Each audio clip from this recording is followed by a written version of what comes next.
이 개가 어떤 개인데요?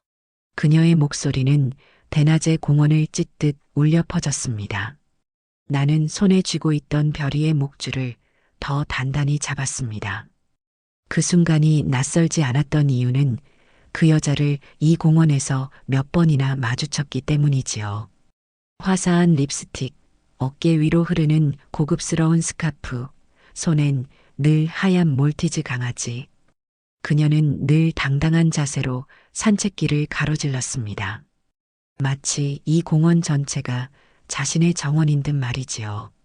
다른 개들이 조금이라도 다가오면 어머 놀랐잖아요 하며 개를 번쩍 안고 시선을 아래로 향하며 한마디씩 던졌습니다. 우리 애는 예민해서요. 조심 좀 해주시겠어요? 그럴 때마다 사람들은 멋쩍게 웃으며 강아지 목줄을 되감았고 나 역시 그랬습니다. 처음 두세 번은 그러려니 했지요. 하지만 네 번째, 다섯 번째쯤 되었을 때는 그 눈빛과 말투 속에서 분명한 선을 그어두고 있다는 걸 알 수 있었습니다. 그녀의 눈에 별이와 나는 그저 지나가는 불편한 변수였던 겁니다.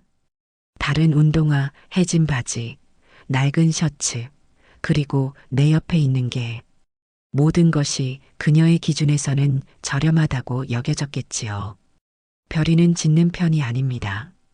조용하고 낯을 가립니다. 가끔 저 멀리서 아이들 웃음소리가 들릴 때 살짝 짖곤 하지요. 그날도 별이는 그녀에게를 보고 꼬리를 흔들며 조용히 다가가려 했습니다. 낯익은 얼굴이라 반가웠을 겁니다. 그런데 내가 목줄을 고쳐 쥐다가 그만 손에서 빠져나갔고 별이는 성큼 그녀의 개 쪽으로 달려갔습니다.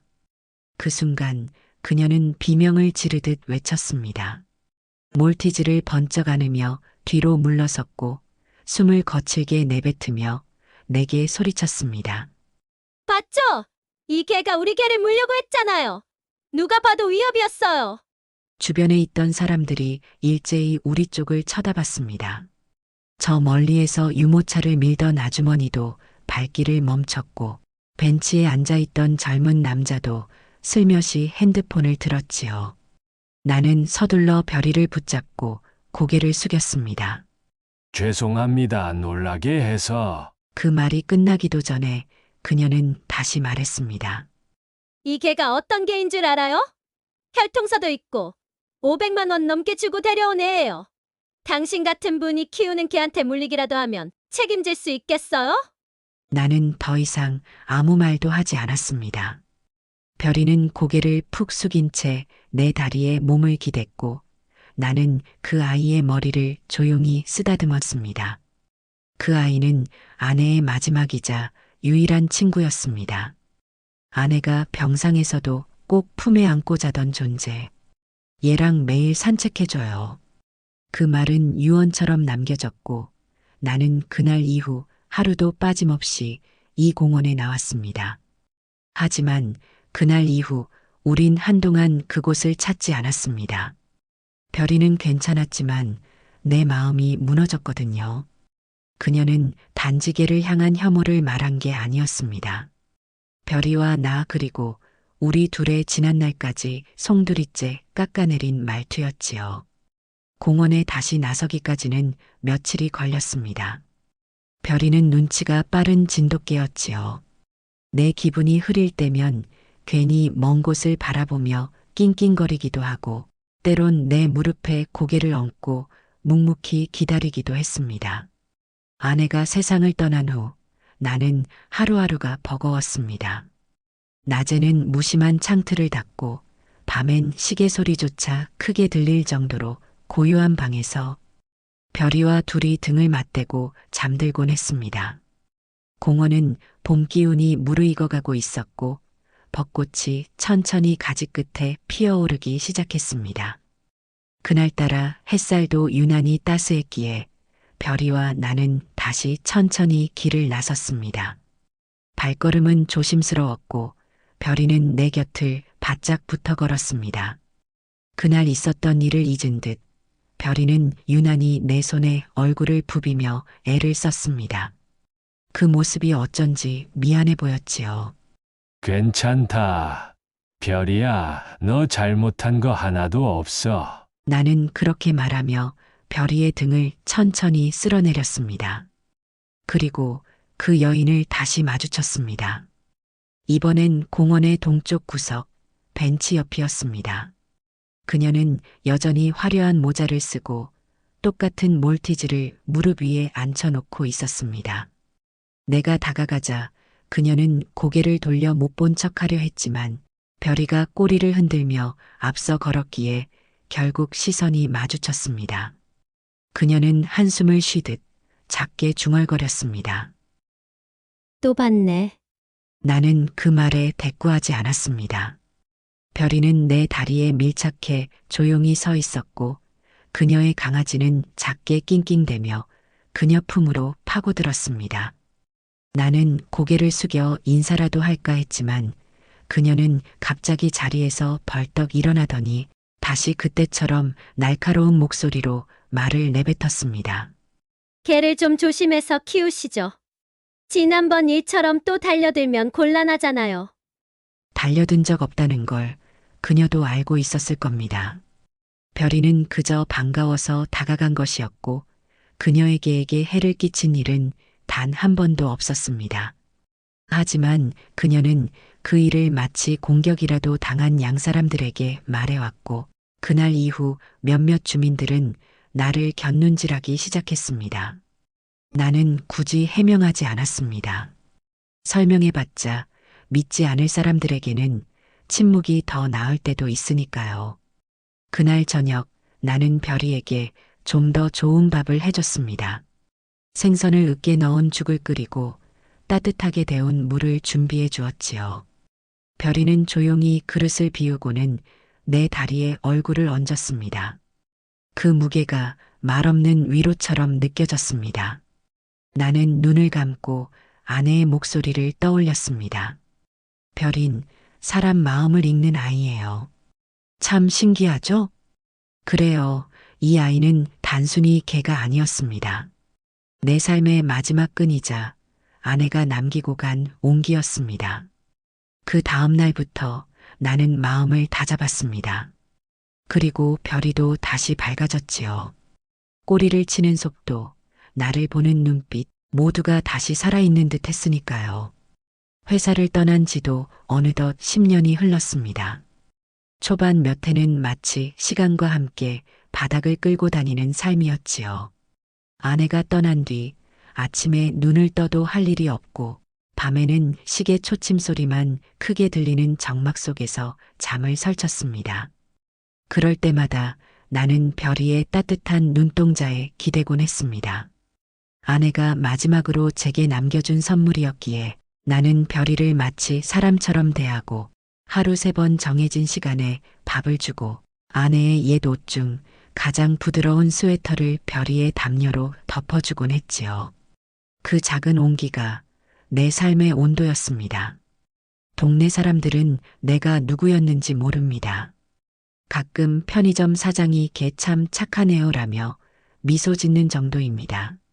그 말이 그렇게 고마울 수가 없었습니다. 누구도 나를 회장님이라 부르지 않고 누구도 내 걸음에 무게를 얹지 않던 이 동네가 내겐 가장 평온한 안식처였습니다. 별이와 나는 매일 같은 시간, 같은 길을 걸었습니다. 봄이면 개나리 길을 걷고 여름이면 나무 그늘 밑 벤치에 앉아 땀을 식혔으며 가을엔 낙엽을 밟는 소리를 함께 들었고 겨울이면 서로의 체온으로 손끝과 발끝을 녹이며 걸었지요. 며칠 뒤 또다시 같은 시간대에 공원에 나갔습니다. 아침 햇살은 나뭇잎 사이로 부서져 내렸고 별이는 여느 때처럼 가벼운 발걸음으로 앞서갔습니다. 그날따라 유난히 들뜬 듯한 별이의 모습에 나도 모르게 미소가 번졌지요. 벚꽃잎이 흩날리는 벤치 근처에 다다랐을 때 그 여인이 또 거기 있었습니다. 이번엔 다른 여자들과 함께 앉아 있었고 작은 강아지들을 무릎에 안고 수다를 나누고 있었지요. 별이는 그녀의 강아지를 본 순간 꼬리를 흔들며 다가가려 했고 나는 익숙하게 목줄을 단단히 잡아당기려 했습니다. 하지만 그 순간 내 손에서 목줄이 미끄러졌습니다. 별이는 마치 어릴 적 친구를 만난 듯 반갑게 달려갔고 작은 몰티즈는 별이를 보자마자 놀라 뒷걸음질 쳤습니다. 그러자 여인이 벌떡 일어나더니 비명을 질렀습니다. 저 개 또 왔어. 우리 개를 물려고 해요. 누가 좀 말려요. 그녀의 외침에 주변 사람들이 하나둘씩 고개를 돌렸고 나는 급히 별이에게 달려가 앉아 라고 외쳤습니다. 별이는 즉시 바닥에 엎드렸고 그녀에게 옆에 가만히 누워 꼬리를 흔들 뿐이었습니다. 그 모습은 누가 보아도 위협이 아닌 순수한 인사였지요. 하지만 그녀는 아이를 끌어안고 벌벌 떨며 난리를 쳤습니다. 이 개가 또 달려들었어요. 이번엔 분명히 물려고 했다고요. 경찰에 신고하겠어요. 나는 아무 말 없이 별이를 품에 안고 자리에서 물러났습니다. 그날 저녁 나는 구청에서 보낸 민원 안내 전화를 받았습니다. 공원에서 반려견이 위협적이었다는 신고가 들어와서요. 다음부터는 반드시 목줄을 단단히 하셔야겠습니다. 무미건조한 목소리였지만 그 순간 나는 한없이 작아졌습니다. 누군가에게 설명해야 한다는 것, 그리고 믿지 않을 거라는 걸 아는 상태에서의 침묵. 그것은 마음을 더욱 무겁게 짓눌렀습니다. 그날 밤 별이는 식사를 제대로 하지 않았습니다. 그 조용한 눈동자에서 나는 묘한 죄책감을 읽었지요. 나는 별이의 등을 쓰다듬으며 말했습니다. 넌 잘못한 게 없어. 다 내 탓이야. 목줄을 제대로 잡지 못한 내 잘못이지. 그 말에 별이는 내 손에 얼굴을 부비더군요. 가슴속에서 뭐라 형용할 수 없는 무언가가 올라왔습니다. 아내가 떠난 뒤 별이는 나의 버팀목이었습니다. 그 아이가 상처받았다는 느낌만으로도 견디기 힘든 고통이었지요. 며칠 뒤 동네 슈퍼에서 그녀의 뒷담화를 우연히 들었습니다. 요즘 저 할아버지 개 때문에 말이 많아. 지난번에도 사고 날 뻔했다잖아. 근데 혼자 사신다면서 무슨 개를 그렇게 큰 걸 키워? 이름도 모르는 사람들 사이에서 나와 별이에 대한 오해는 퍼지고 있었습니다. 나는 다시 한번 고개를 숙였고 별이는 여전히 묵묵히 나를 따랐습니다. 그 충돌은 단순한 오해였지만 세상은 언제나 판단이 빠르지요. 그래도 나는 별이와의 산책을 멈추지 않았습니다.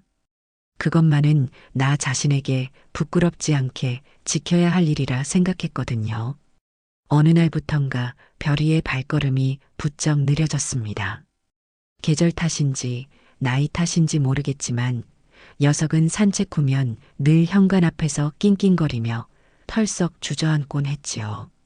그날도 마찬가지였습니다. 봄볕은 따뜻했고 벚꽃잎은 천천히 흩날렸지만 별이는 공원 끝자락까지만 걷고 돌아왔습니다. 나는 녀석의 발을 물수건으로 닦아주고 부드러운 담요를 깔아 누이던 참이었습니다. 그때였습니다. 현관문 초인종이 울렸습니다. 문을 열자 며느리가 반찬 봉투를 들고 서 있었습니다. 익숙한 미소였고 된장찌개의 고소한 냄새가 봉지 틈으로 퍼졌습니다. 아버님, 이거요? 지난번에 말씀하신 도토리묵이랑 묵은지도 조금 담가왔어요. 나는 고개를 끄덕이며 문을 열었습니다. 이렇게 자주 올 것도 아닌데 귀찮게 굴지 말어. 귀찮긴요? 어머님이 그러셨어요? 아버님은 귀찮은 사람이 아니라 챙겨야 할 사람이라고. 그 말을 들은 순간 목 안쪽이 조금 시큰해졌습니다. 며느리는 장판 위에 앉아 반찬을 정리하다가 주머니에서 봉투 하나를 꺼냈습니다. 하얀 편지 봉투에는 초청장이라는 글자가 적혀 있었습니다. 회사에서 창립 40주년 초청장이 왔어요. 아버님 이름도 걸려 있더라고요. 명예회장이라고 금박으로 딱. 나는 조용히 편지를 받아 펼쳤습니다. 익숙한 회사 로고와 옛 동료들의 이름이 눈에 들어왔습니다. 그러나 마음은 선뜻 가지 않았습니다. 됐어. 뭐하러 그런 데를 가? 나는 한숨 섞인 말로 봉투를 책상 위에 올려놓았습니다. 하지만 며느리는 쉽게 물러서지 않았습니다. 이번엔 꼭 다녀오셔야 해요. 다들 회장님 기다리고 계세요. 요즘 젊은 직원들은 사진으로만 회장님을 봐서 진짜 얼굴도 궁금해한대요. 나는 미소를 지었습니다. 진짜 얼굴이라고 해봐야 이젠 주름만 가득한 늙은이 얼굴이지. 그 얼굴로 지금까지 회사를 만든 거예요. 며느리는 단호하게 말했습니다. 별이는 제가 그날 하루 맡을게요. 산책도 시키고 밥도 줄게요. 걱정 마세요. 그 말에 마음이 조금씩 움직이기 시작했습니다. 아내가 살아있었다면 뭐라 했을까? 아마도 다녀오세요. 지금도 그 사람들은 당신을 기억하고 있어요. 그렇게 말했겠지요. 며칠 뒤 나는 옷장을 열었습니다. 아내가 생전에 손수 다려주던 회색 정장이 여전히 걸려 있었습니다.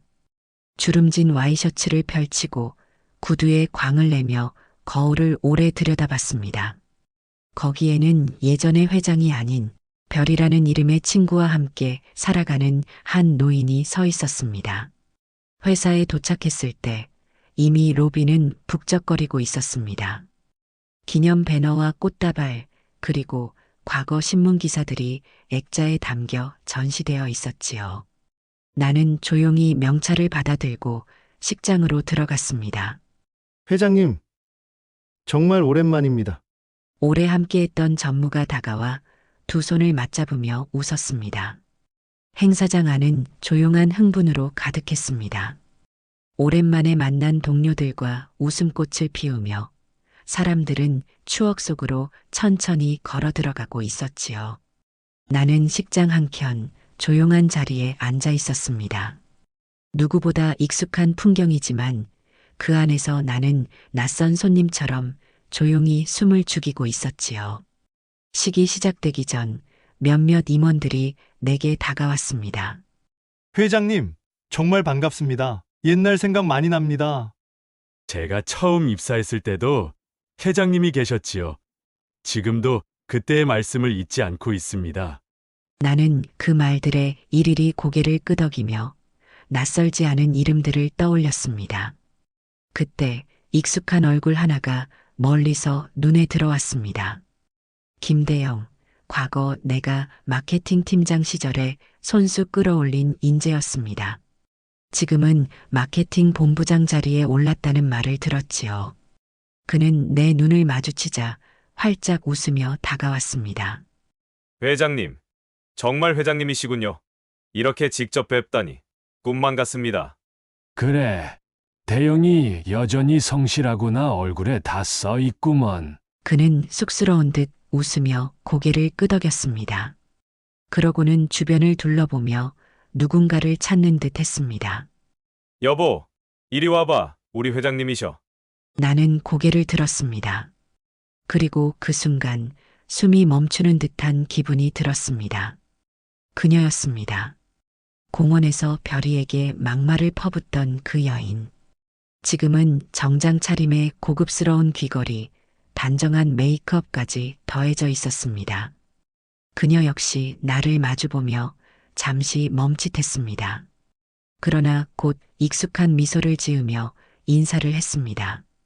회장님, 이야기는 많이 들었습니다. 남편이 회장님 존경한다고 늘 얘기해서요. 이렇게 직접 뵈니 정말 감동이에요. 기운이 다르세요, 진짜. 나는 아무 말 없이 고개를 끄덕였습니다. 그녀는 잔을 들고 자리에 앉으며 말을 이어갔습니다. 이이가 회장님께 입은 은혜가 많다고. 회장님에 대해 하도 얘기해서 제가 회장님을 전부터 알고 있는 느낌이라니까요. 김대영은 웃으며 그녀의 어깨를 감싸며 말했습니다. 제가 좀 자주 얘기하긴 했습니다, 회장님. 회장님, 반려견 키우신다고 들었어요. 저도 루비라고 반려견을 키우거든요. 진짜 반려견 없이는 못 살아. 거의 사람보다 나아요. 강아지를 키우는 사람만이 아는 마음이 있잖아요. 그녀는 큰 소리로 웃으며 남편의 어깨에 기댔습니다. 김대영은 민망한 듯 미소만 지었습니다. 근데 요즘 공원 산책 나가면 정말 개념 없는 사람들 많지 않아요? 목줄도 안 잡고 큰 개 키우면서 제어도 못하고 왜 그런 사람들이 개를 키우는지 모르겠어요. 그녀는 와인을 한 모금 마시며 말을 이어갔습니다. 특히 진돗개 같은 거 키우는 사람들 보면 진짜 무서워요. 그런 개가 우리 루비한테 다가오기라도 하면 어쩌려고 아주 불안해서 못 살겠더라고요. 그 순간 나는 조용히 잔을 내려놓았습니다. 그리고 그녀를 똑바로 바라보며 조용히 입을 열었습니다. 그 개는 제 아내가 세상을 떠나기 전 마지막으로 제게 남긴 가족입니다. 공기가 뚝 끊긴 듯 조용해졌습니다. 김대영은 순간 얼굴이 굳었고 그녀는 입술을 벌린 채 말을 잇지 못했습니다. 별이는 제 아내가 병상에서도 품에 안고 자던 아이였어요. 그 아이를 매일 산책시켜달라는 게 아내의 마지막 부탁이었습니다. 그녀의 얼굴이 서서히 사색이 되어갔습니다. 입고 있던 정장이, 들고 있던 명품 백이 아무 의미 없어 보이는 순간이었지요. 김대영이 조용히 아내를 바라보며 입을 열었습니다. 당신, 설마 회장님께 그런 말씀 드린 적 있어? 그녀는 고개를 저으며 말했습니다. 난 그때 그분이 회장님일 줄은 몰랐어요. 그냥. 그게 더 실망이야. 김대영은 낮고 단호한 목소리로 말했습니다. 회장님이 아니라도 사람에게 그런 말을 하면 안 되는 거잖아. 같이 반려견을 키우는 입장에서 그런 말 함부로 던질 수 있냐고. 사람들의 시선이 조용히 두 사람에게로 향했습니다. 그녀는 입술을 깨물며 고개를 푹 숙였습니다. 나는 조용히 자리를 털고 일어났습니다. 그날 별이는 당신의 개에게 해를 끼치지 않았습니다. 다만 반가워서 다가갔을 뿐입니다. 그 모든 걸 위협으로 본 것은 당신의 마음이겠지요. 나는 더 이상 말을 하지 않고 조용히 행사장을 빠져나왔습니다. 늘 걷던 벚꽃길. 바람이 꽃잎을 흩날리며 발등을 간지렸지요. 그날따라 별이는 유난히 조용했습니다. 무언가 느끼는 듯 내 옆에서 천천히 걸었습니다. 공원 벤치에 도착했을 때 그녀는 보이지 않았습니다. 이후로도 며칠간 그 여인은 나타나지 않았습니다. 그러다 어느 날 별이와 걷던 길목에 낯익은 구두 소리가 들렸습니다. 고개를 들자 그녀가 서 있었습니다. 그날과는 다른 모습, 화장기 없는 얼굴, 평범한 트렌치 코트, 두 손을 모은 채 조용히 서 있는 그녀. 회장님 아니, 선생님 죄송합니다. 나는 별이의 목줄을 감으며 그녀를 바라봤습니다. 그녀는 조심스럽게 다가왔습니다. 그날 제 말이 얼마나 무례했는지 이제야 알았습니다. 그 아이가 단지 강아지가 아니라 아내분의 일부였다는 걸 이제야 깨달았어요. 나는 짧게 고개를 끄덕였습니다. 사람은 누구나 실수합니다. 다만 그걸 돌아보는 사람이 얼마나 되는지는 잘 모르지요. 그녀는 고개를 숙인 채 말했습니다. 그날 이후 루비에게도 미안하더라고요. 누군가를 함부로 판단하는 사람이 어떻게 반려를 할 수 있겠어요. 나는 별이의 등을 쓰다듬었습니다. 별이 덕분에 내 산도 다시 걸을 수 있었지요. 그녀는 더 이상 아무 말도 하지 않고 잠시 바라보다 조용히 인사하고는 사라졌습니다. 나는 별이에게 말했습니다. 오늘은 유난히 바람이 맑구나. 그렇지.